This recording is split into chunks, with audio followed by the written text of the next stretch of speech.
तथागत गौतम बुद्ध यांची जयंती गुरुवारी अमरावतीकरांनी उत्साहात साजरी केली। या निमित्तानं कॅन्डल मार्च काढण्यात आला।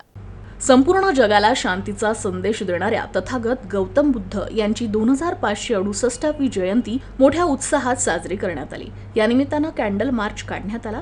देखाव्याचं सादरीकरण करून नागरिकांचे लक्ष वेधण्यात आले। गुरुवारी सकाळपासूनच संपूर्ण बुद्ध विहारात धम्मपठण आणि धम्म उपदेशन देण्यात आले। त्यात उपासक उपासिकांनी आवर्जून सहभाग नोंदविला। स्थानिक डॉक्टर बाबासाहेब आंबेडकर चौकातून संध्याकाळी शांती मार्च आणि कॅन्डल मार्च तसेच चलो बुद्ध की ओर हा संदेश देत रॅली काढण्यात आली।